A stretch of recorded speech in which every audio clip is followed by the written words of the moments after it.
السلام علیکم معزز ناظرین، میں حافظ عبد النواز ایڈوکیٹ آپ کو اپنے اسلامی چینل پر خوش آمدید کہتا ہوں۔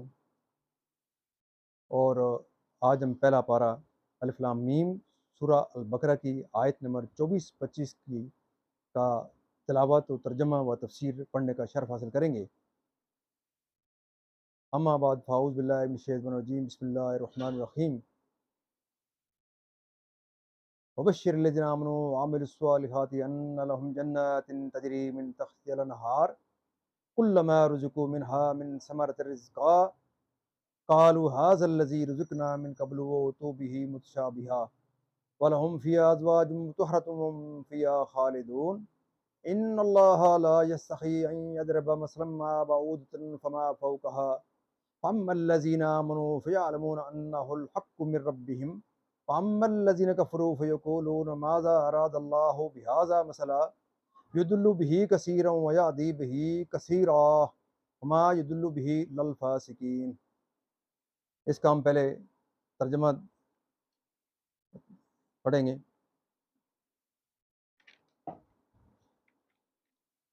اور خوشخبری دی انہیں جو ایمان لائے اور اچھے کام کیے کہ ان کے لیے باغ ہیں جن کے نیچے نہریں رواں۔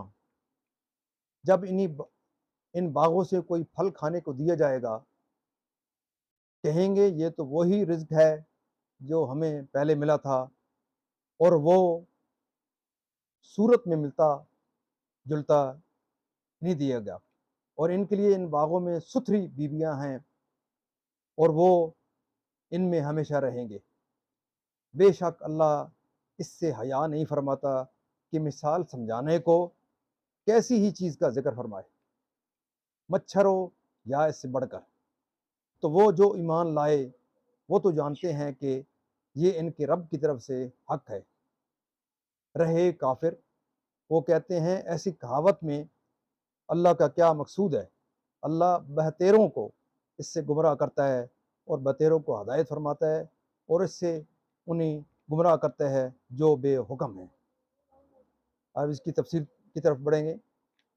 سنت الہی ہے کہ کتاب میں ترغیب کے ساتھ ترغیب ذکر فرماتا ہے، اس لیے کفار اور ان کے اعمال و عذاب کے ذکر کے بعد مومنین اور ان کے اعمال کا ذکر فرمایا اور انہیں جنت کی بشارت دی۔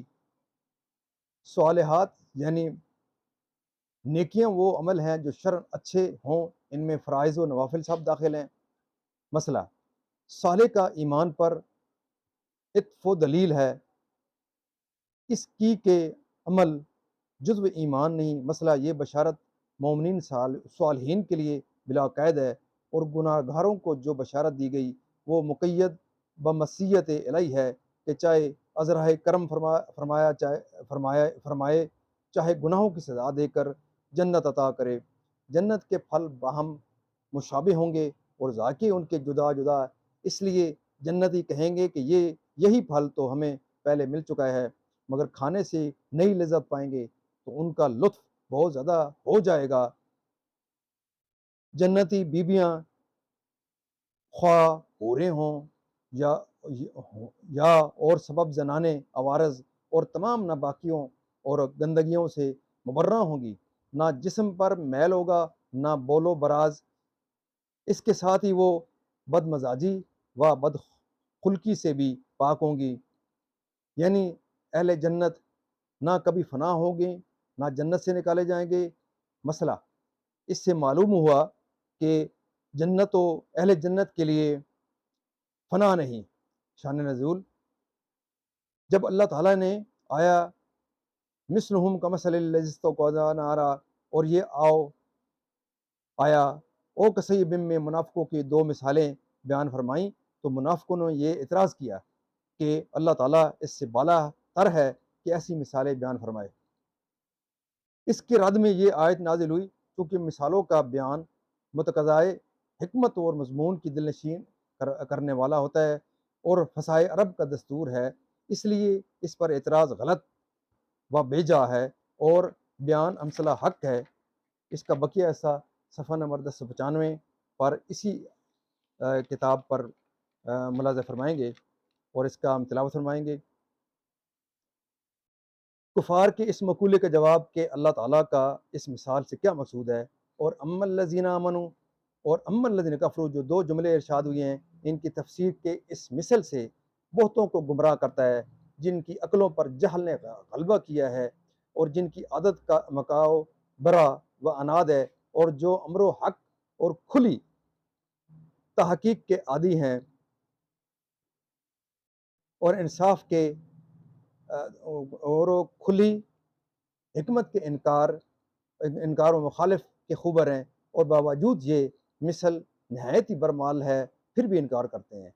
اور اس سے اللہ تعالیٰ بہتوں کو ہدایت فرماتا ہے جو غور و تحقیق کے عادی ہیں اور انسان کے خلاف بات نہیں کہتے۔ وہ جانتے ہیں کہ حکمت یہی ہے کہ عظیم المرتبہ چیز کی تمثیل کسی قدر والی چیز سے اور حقیر چیز کی ادنا شے سے دی جائے، جیسا کہ اوپر کی آیت میں حق کی نور سے اور باطل کی ظلمت سے تمثیل دی گئی۔ شروع میں فاسق اس نافرمان کو کہتے ہیں جو کبیرہ کا مرتکب ہو۔ فسق کے 3 درجے ہیں۔ ایک تغابی، وہ یہ کہ آدمی اتفاقیہ کسی گناہ کبیرہ کا مرتکب ہو اور اس کو برا ہی جانتا رہا۔ دوسرا انہماک کے کبیرہ کا عادی ہوگا اور اس سے بچنے کی پرواہ نہ رہی۔ تیسرا جہود کے حرام کو اچھا جان کر ارتکاب کرے، اس درجہ والا ایمان سے محروم ہو جاتا ہے۔ پہلے 2 درجوں میں جب تک اکبر کبائر شرک و کفر کا ارتکاب نہ کرے، اس پر مومن کا اطلاق ہوتا ہے۔ یہاں فاسق سے وہی نافرمان مراد ہیں جو ایمان سے خارج ہو گئے۔ قرآن کریم میں کفار پر بھی فاسق کا اطلاق ہوا ہے۔ المنافقین هم الفاسقون، بعض مفسرین نے یہاں فاسق سے کافر مراد لیے، بعض نے منافق، بعض نے یہود۔ معزز ناظرین، اللہ تعالیٰ کا ارشاد ہے کہ کنتم خیر امت اخرجت للناس تأمرون بالمعروف وتنہون عن المنکر، تم بہترین امت ہو ان سب امتوں میں جو لوگوں میں ظاہر ہوئیں، بھلائی کا حکم دیتے ہو اور برائی سے منع کرتے ہو اور اللہ پر ایمان رکھتے ہو۔ اس سے ثابت ہوا کہ ختم نبوت کے صدقے ہر امتی اور ہر کلمہ پڑھنے والے، لا الہ الا اللہ محمد رسول اللہ پڑھنے والے ہر فرد پر فرض ہے کہ قرآن کریم کو سیکھے، اس پر عمل کرے، حضور پاک صلی اللہ علیہ وسلم کی پاک حدیث پر کی روشنی میں اور صحابہ کرام کے نقش قدم پر چلتے ہوئے اپنی زندگیاں گزارے۔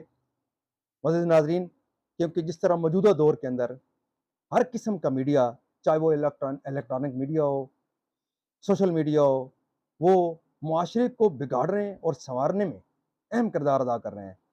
لہذا جس طرح لوگ میڈیا پر غیر اخلاقی مواد ڈال رہے ہیں اور جس سے ہر عمر کا بندہ، خاص کر کے نابالغ بچے بچیاں اور مرد و خواتین سب اس سے متاثر ہیں، اور اس برائی کی لعنت سے جان چھڑانے کے لیے میرے ہر طبقہ فکر کے لوگوں سے، خاص کر کے علماء کرام، اساتذہ کرام، الیکٹرانک میڈیا، سوشل میڈیا کے لوگوں سے یہ استدعا ہے اور ان پر یہ ڈیوٹی بھی ہے ایک مسلمان ہونے کے ناطے کہ وہ معاشرے کو سدھارنے اور بے راہ روی سے بچانے کے لیے اپنا اپنا کردار ادا کریں۔ اور اس کے لیے آپ خاص طور پہ میرے اس چینل کو ضرور اپریشیٹ کریں، لائک اور شیئر کریں، اور اگر اس میں کوئی آپ سمجھتے ہیں کہ بہتری لائی جا سکتی ہے تو آپ ضرور مجھے کمنٹس میں آگاہ مشورہ دیں ضرور۔ اس کے لیے میں جاتے جاتے آپ سب معزز ناظرین کے لیے اللہ تعالیٰ سے اس پاک کلام کے صدقے گڑ گڑا کے یہ دعا کرتا ہوں کہ اللہ تعالیٰ تمام پریشانوں کی ان کی پریشانیاں دور کرے، تمام بیماروں کو شفائے کاملہ عاجلہ عطا فرمائے، تمام مرحومین کو جنت الفردوس میں جگہ عطا فرمائے، آمین ثم آمین۔